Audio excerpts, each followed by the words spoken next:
کہ جس مہینے میں بندہ اللہ کی عبادت کر کے جہنم سے بچ کر اپنے رب کو راضی کر لے۔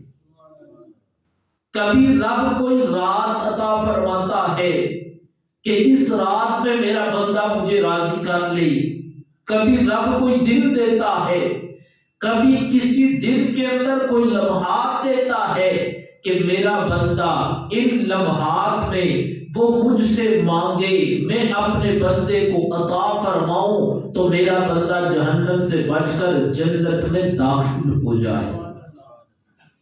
ان ذرائع میں ایک ذریعہ شب برات بھی ہے۔ اس رات کو جو بندہ اللہ کی عبادت کرے، اپنے رب کو راضی کرے، اپنے رب سے اپنے گناہوں کی معافی طلب کرے، اس کی برکت سے رب اپنے بندے کے گناہوں کو معاف فرما دیتا ہے۔ ذرائع ہمارے پاس موجود ہیں، مواقع ہمارے پاس موجود ہیں، انداز حضور نے ہمیں عطا فرما دیا۔ اب ضرورت اس عمل کی ہے کہ ہم ان مواقع سے فائدہ اٹھا کر حضور نے جو طریقہ عطا فرمایا اس طریقے پر عمل کر کے اپنے رب کو راضی کر لیں۔ اس کی برکت سے اللہ دنیا اور آخرت میں عزت عطا فرمائے گا۔ رب فرماتا ہے حامیم، یہ حروف مقطعات ہیں جن کا علم اللہ ہی جانتا ہے، یا اللہ نے اپنے محبوب لوگوں کو اس کا علم عطا فرمایا۔ فرمایا والکتاب المبین، اور قسم ہے اس روشن کتاب کی، کتاب بھی روشن، کتاب والا بھی روشن، اور جو کتاب کو پڑھے اللہ اس کو بھی روشنی عطا فرما دے گا۔ جو کتاب سے تعلق جوڑے اللہ اس کتاب کی برکت سے اس کو بھی روشن کر دیتا ہے۔ جو اس کتاب سے محبت کرے اس کتاب کی محبت اس کے چہرے کو روشن کر دیتی ہے۔ جو اس کتاب کو پڑھنا اپنا معمول بنا لے، اس کی تلاوت کو اپنے معمول میں شامل کر لے، اللہ اس کی قبر کو بھی روشن کر دیتا ہے۔ جو بندہ اس روشن کتاب سے اپنا تعلق مضبوط کر لیتا ہے، اللہ دنیا اور آخرت میں اس کو عزت عطا فرما دیتا ہے۔ آج دن تک کوئی بندہ جس نے قرآن سے تعلق جوڑا ہو، وہ قرآن سے محبت کرنے والا ہو، وہ عقیدت و احترام سے قرآن کی تلاوت کرنے والا ہو، کوئی بھی ایسا بندہ نہیں کہ جو قرآن سے تعلق جوڑا ہو حقیقی معنوں میں اور وہ ناکام ہوا ہو۔ جو قرآن سے تعلق جوڑتا ہے اللہ اس کو دنیا اور آخرت میں کامیاب کر دیتا ہے۔ آگے فرمایا اِنَّا أَنزَلْنَاهُ فِي لَيْلَةٍ مُبَارَكَةٍ، فرمایا ہم نے نازل کیا اس کو برکت والی رات میں۔ اِنَّا كُنَّا مُنذِرِينَ، بے شک ہم ڈر سنانے والے ہیں۔ فِيهَا يُفْرَقُ كُلُّ أَمْرٍ حَكِيمٍ، فرمایا اس میں بانٹ دیا جاتا ہے ہر حکمت والا کام۔ یہ رات، اس رات کو ہمارے بارے میں فیصلے ہونے والے، اس رات کو فیصلے ہوں گے ہمارے بارے میں، نہ جانے کیا فیصلہ ہو رہا ہے۔ ہمیں اس سے بے خبر نہیں ہونا چاہیے، بلکہ جب ہمارا فیصلہ ہو مزہ تب ہے ہماری زبان پر رب کا ذکر ہونا چاہیے۔ ادھر ہمارے بارے میں فیصلہ ہو رہا ہے، ادھر ہماری زبان پر قرآن کی تلاوت ہونی چاہیے۔ ادھر ہمارے بارے میں فیصلہ ہو رہا ہے، ہماری زبان پر امام الانبیاء پر درود پاک ہونا چاہیے۔ ادھر ہمارے بارے میں فیصلہ ہو رہا ہے، مزہ تو تب ہے فیصلہ ہمارے بارے میں ہو رہا ہو، ہمارا سر سجدے میں ہو اور ہم اپنے رب کو منا رہے ہوں، اپنے رب کو پکار رہے ہوں، اپنے رب کو راضی کرنے میں لگے ہوں، اور ادھر رب ہمارے بارے میں فیصلہ فرما رہا ہو۔ اس لیے اس رات کی قدر کرنی چاہیے، اس رات میں زیادہ سے زیادہ عبادت کرنے کا اہتمام کرنا چاہیے۔ یہ راتیں، یہ لمحات، یہ کس لیے ہیں؟ یہ ہمارے لیے ہے۔ کیوں کہ فرمایا شاید کبھی نہ کبھی بندے کا ذہن بن جاتا ہے، دل کر پڑتا ہے یا رات عظمت والی ہے، شانوں والی ہے، یہ لمحات بار بار نہیں ملتے، آج اس کی قدر کر لوں، آؤں اپنے رب کی بارگاہ میں جا کر حاضری لگوا لوں، نہ جانے آج میرے بارے میں کیا فیصلہ ہو رہا ہے۔ آج سے 1 سال قبل اگر میں اور آپ غور کریں، ہماری زندگیوں میں کئی ہمارے ایسے دوست تھے جو پچھلے سال شب برات پر ہمارے ساتھ تھے، ہم ان کی محبتوں کے منتظر تھے، وہ اپنا پیار ہمارے ساتھ بانٹتے تھے، لیکن آج وہ ہم میں موجود نہیں ہے۔ کتنے ایسے ہمارے دوست، ہمارے بزرگ، ہمارے نوجوان جو موجود تھے آج نہیں، تو نہ جانے اس رات کو ہمارے بارے میں بھی کیا فیصلہ ہونے والا ہے، کیا پتہ رب کو کیا منظور ہے۔ اس لیے اس رات کو کوشش کریں کہ اپنے رب کی عبادت میں بسر کریں۔ امام الانبیاء صلی اللہ علیہ وآلہ وسلم کے صدقے اللہ نے اس امت پر بڑے انعامات رکھے ہیں۔ فرمایا کہ رب تو چاہتا ہے اور اس کی رحمت برستی ہے، میرا بندہ کسی طریقے سے میری بارگاہ میں آئے، وہ مجھ سے مانگے، میں رب اس کو عطا فرماؤں۔ آج ہی میں مکاشفۃ القلوب میں پڑھ رہا تھا، امام غزالی رحمۃ اللہ علیہ نے لکھا، آپ کہتے ہیں حضور علیہ السلام نے فرمایا بنی اسرائیل کا ایک شخص تھا، وہ گناہوں کا عادی تھا، بہت زیادہ گناہ کرتا تھا، لیکن یاد رکھو کوئی پتہ نہیں، میری اور آپ کی مغفرت ہمارے اعمال پہ نہیں ہونی، اللہ کی رحمت پر ہونی ہے۔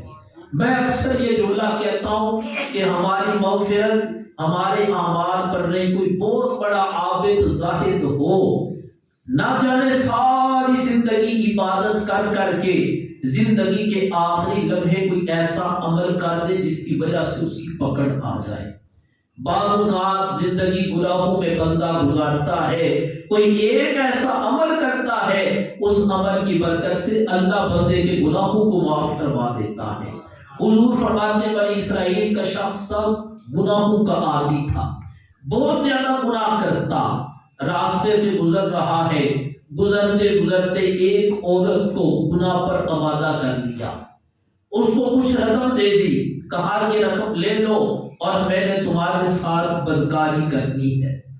اب دیکھو راستے سے گزر رہا ہے، لیکن جب رب کو یہ منظور ہو کہ بندے کو رب نے اس کے گناہوں کو معاف فرمانا ہے، تو رب کسی بھی طریقے سے اپنے بندے کے گناہوں کو معاف فرما دیتا۔ راستے سے گزر رہا، عورت کو گناہ پر آمادہ کر لیا، اس کو رقم دے دی۔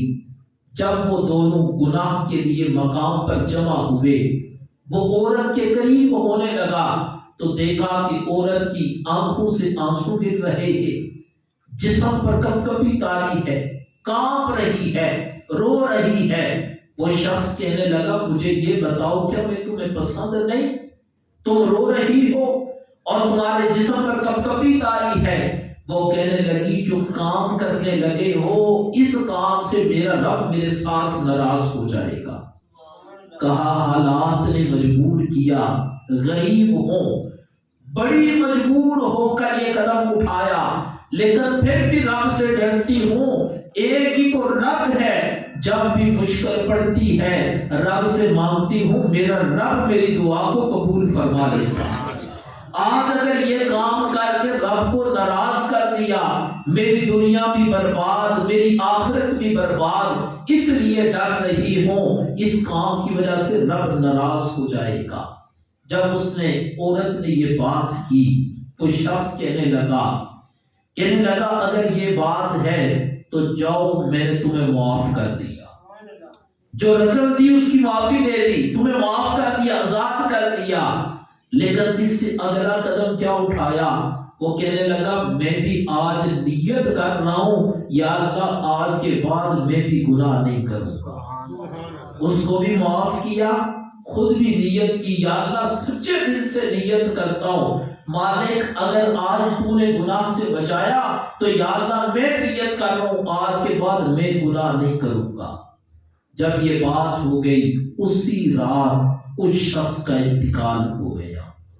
اب دیکھو اس کی مغفرت کا سبب کیا بنا، ذریعہ کیا بنا تھا، گناہ پر آمادہ کیا ہوا اور جمع ہوئے گناہ کرنے کے لیے، ساری زندگی گناہوں میں گزار دی، زندگی میں آخری عمل کیا کیا، اس کو معاف کیا اور خود نیت کی آج کے بعد گناہ نہیں کروں گا۔ کہتے ہیں جب وہ فوت ہوا صبح دیکھا اس کے دروازے پر لکھا ہوا تھا اللہ نے اس بندے کی بخشش فرما دی۔ وہ رب تو چاہتا ہے میرا بندہ بچ جائے، رب بچانا چاہتا ہے ہمیں جہنم سے۔ ہم ایسے کام کرتے ہیں جو ہمیں جہنم میں لے جائے۔ رب کی رحمت بڑی وسیع ہے۔ میرے اور آپ کے کریم آقا علیہ السلام تشریف فرما ہے اور حضور علیہ السلام کے پاس کچھ قیدی آئے ہوئے ہیں۔ ان قیدیوں کے اندر ایک عورت ہے، وہ چکر لگا رہی ہے، کسی کو تلاش کر رہی ہے، کبھی دائیں کبھی بائیں، کبھی آگے کبھی پیچھے، بار بار گھوم رہی ہے۔ امام الانبیاء نے جب اس کی طرف دیکھا اچانک اس کو ایک بچہ ملا، اس عورت نے اس کو اٹھایا، چوما سینے سے لگایا، اس کو دودھ پلایا۔ میرے آپ کے کریم آقا نے فرمایا میرے صحابہ دیکھو یہ عورت کس طرح اپنے بچے کے ساتھ پیار کر رہی ہے۔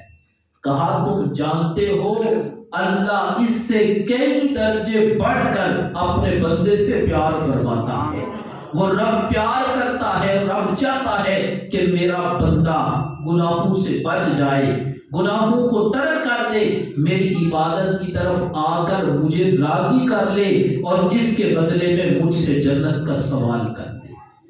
اس برکت، عظمت، رفعت والی راہ کے بارے میں میرے اور آپ کے کریم آقا علیہ السلام نے فرمایا، سرکار فرماتے ہیں جب یہ رات آتی ہے اس رات میں کیا ہوتا ہے؟ فرمایا اللہ تعالیٰ بنی کرب کی بکریوں کے بالوں کے برابر لوگوں کو جہنم سے آزادی عطا فرماتا ہے۔ فرمایا اللہ بندوں کو معاف کر دیتا ہے، اللہ بندوں کو بخش دیتا ہے، لیکن فرمایا کچھ بندے ایسے ہیں اس رات کو اللہ ان کی طرف نظر رحمت نہیں فرماتا۔ ان میں ایک سرکار نے فرمایا وہ شخص جو کافر ہے، دوسرا فرمایا جو عداوت رکھنے والا ہے، دشمنی پالنے والا ہے۔ فرمایا دشمنی پالنے والے کی طرف اس رات اللہ نظر رحمت نہیں فرماتا۔ شب برات کے موقع پر جب اللہ کے حضور سجدہ ریز ہوں، رب کی بارگاہ میں کھڑے ہوں، اور اس وقت اس بات کو بھی ذہن میں رکھیں کہیں ایسا تو نہیں سینے میں عداوتیں لے کر اللہ کی بارگاہ میں آگے اللہ کو راضی کرنے کے لیے اللہ کی مخلوق کا دل دکھایا، پہلے ان کو منائے مجھے معاف کرو، پھر اللہ کی بارگاہ میں آ کر اپنے رب سے اپنے گناہوں کی معافی طلب کرے۔ سرکار نے فرمایا جو رشتوں کو توڑنے والا ہے اس رات وہ محروم رہتا ہے۔ اللہ تعالیٰ توفیق عطا فرمائے تو جب اس رات کو عبادت کریں اس عبادت سے ڈبل اپنے دل کو صاف کریں۔ ایک ہے صفائی حقوق اللہ کی، ایک ہے حقوق العباد کی۔ اگر کسی کے ساتھ زیادتی کی تو اس سے جا کر معافی مانگے، پھر رب کے حضور آ کر اپنے رب سے معافی مانگے۔ میں ہر سال یہ بات عرض کرتا ہوں کہ جب شب برات آتی ہے اس وقت کیا ہوتا ہے، ہم ایک میسیج چلا دیتے ہیں مجھے معاف کر دینا، شب برات آ گئی ہے، حساب و کتاب ہونا ہے، لیکن یاد رکھو یہ معافی کا طریقہ نہیں ہے۔ جس کے ساتھ ظلم کیا اس سے معافی مانگو۔ وہ معافی کس سے مانگی جا رہی ہے؟ جس سے تعلق ہی نہیں، جس کا کبھی دل ہی نہیں دکھایا۔ ارے اس رات کبھی ایسا بھی کیا شب برات کے آنے پر کبھی اپنی ماں کے پاؤں پکڑے ہوں، کبھی باپ کے پاؤں پکڑے ہوں، کبھی سکے بھائی کے گھر میں گئے ہوں، کبھی اپنی بہن کے گھر میں گئے ہوں، کبھی رشتہ داروں کے گھر میں جا کر کہا ہو اس رات کو آج فیصلے ہونے والے ہیں، اگر میں نے آپ کا دل دکھایا تو مجھے معاف کر دیں۔ جن سے معافی مانگنی چاہیے انہیں تو کبھی ہم نے سنا ہی نہیں ماری، اور جن سے معافی مانگنے کی ضرورت ہی نہیں انہیں ہم میسج پہ میسج کیے جا رہے مجھے معاف کر دو۔ یاد رکھو حقوق العباد کے حوالے سے اس رات کو ضرور اہتمام کریں۔ کسی کو ناراض کیا، کسی کا دل دکھایا، کسی کا حق مارا، کسی پر ظلم کیا تو اس سے ضرور معافی مانگیں، اسے کہیں کوئی پتہ نہیں آج میرے بارے میں کیا فیصلہ ہونے والا ہے، تم مجھے معاف کر دو۔ جب ادھر سے معافی مانگ لیں پھر اپنے رب سے آ کر سچے دل کے ساتھ توبہ کریں، یا اللہ اس رات کے صدقے میرے گناہوں کو معاف فرما دے۔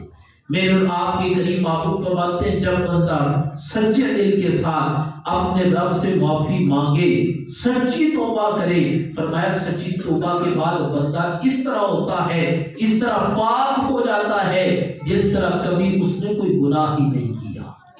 اس لیے کوشش کریں اس برکت رحمت والی رات سے فائدہ اٹھائیں۔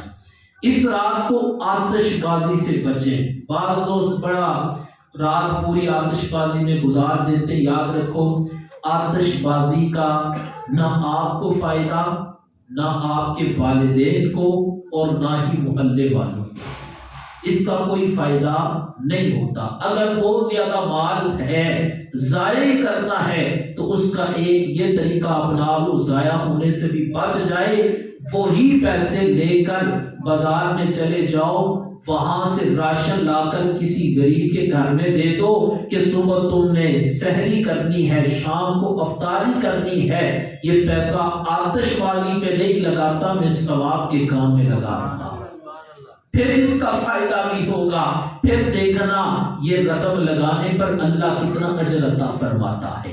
پھر بعض دوست کہتے ہیں میں آتش بازی نہیں کر رہا تھا، میں تو صرف اس کام کو دیکھ رہا تھا۔ یاد رکھو یہ مسئلہ ہے، جس طرح آتش بازی کرنا حرام، اسی طرح اس کام کو دیکھنے کے لیے جمع ہونا اور جمع ہو کر وہاں پر دیکھنا یہ بھی حرام ہے۔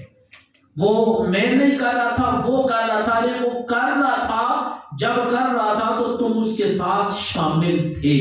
گناہ کرنے والا، گناہ کی طرف رہنمائی کرنے والا، دونوں برابر کے شریک ہوتے ہیں۔ اس لیے آتش بازی سے خود بھی بچیں، دوستو احباب کو بھی منع کریں، اس سے لوگوں کو تکلیف ہوتی ہے۔ سرکار نے فرمایا جس نے میرے کسی امتی کو اذیت دی اس نے مجھے اذیت دی، اور جس نے مجھے اذیت دی اس نے اللہ کو اذیت دی۔ تو یہ رات اذیت دینے والی رات نہیں، یہ رات رب کو راضی کرنے والی رات ہے۔ اس رات کے ایک ایک لمحے کو غنیمت جانیں۔ یہ زندگی میں بار بار راتیں نہیں آتی، لمحات نہیں آتے، پھر اس میں کوشش کریں رات کو عبادت اور اگلے دن یعنی پیر والے دن روزے کا اہتمام کریں۔ نماز مغرب کے بعد اکثر اب کہتے ہیں کہ عشاء کے بعد عبادت شروع کریں گے تو مغرب سے عشاء کا وقت ہم ضائع کر دیتے ہیں۔ یاد رکھو بزرگان دین نے لکھا ہے کہ مغرب سے عشاء کا جو وقت ہے یہ بڑا قیمتی وقت ہوتا ہے، اس رات کو ضائع نہ کریں گے، عشاء کے بعد عبادت کریں گے، بلکہ مغرب سے عشاء نوافل پڑھنے کا اہتمام کریں۔ 2 رکعت نفل اس نیت کے ساتھ پڑھیں، یا اللہ تو میرا خاتمہ ایمان پر فرما۔ جس کا خاتمہ ایمان پر ہوتا ہے اس کو اللہ جنت عطا فرماتا ہے۔ 2 رکعت نفل پڑھیں اس نیت کے ساتھ، یا اللہ یہ رات ہے، اس رات کو میں سچے دل سے توبہ کر رہا ہوں، یا اللہ تو مجھے اس توبہ پر استقامت عطا فرما۔ 2 رکعت نفل اس نیت سے پڑھیں، یا اللہ آج ہمارے بارے میں فیصلے ہونے، الہی تو ہمیں حلال اور برکت والا رزق عطا فرما۔ اور 2 رکعت نفل اس نیت سے پڑھیں، یا اللہ آج فیصلے ہونے، پورا سال تو ہمیں مشکلات سے، آزمائشوں سے نجات عطا فرما۔ جب مانگنے کا وقت ہوتا ہے تب ہم مانگتے نہیں، کہیں سے کوئی چیز سیل ہو رہی ہو، بندے کو پتا ہو لاکھوں روپے لگانے ہیں، اس کے بعد کروڑوں روپے کمانے ہیں، بندہ اگر وہ نہ خریدے بعد میں پچھتائے، پچھتانے کا کوئی فائدہ نہیں۔ یہ رات گزرنے کے بعد اگر پچھتائیں تو کوئی فائدہ نہیں۔ یہ رات آ رہی ہے، نہ جانے پھر زندگی میں کس کو نصیب ہو کس کو نصیب نہ ہو، تو کوشش کرو اس رات کو زیادہ سے زیادہ عبادت کریں، پیر والے دن روزے کا اہتمام کریں۔ اللہ تعالیٰ سب کو عمل کی توفیق عطا فرمائے۔ وما علینا الا البلاغ۔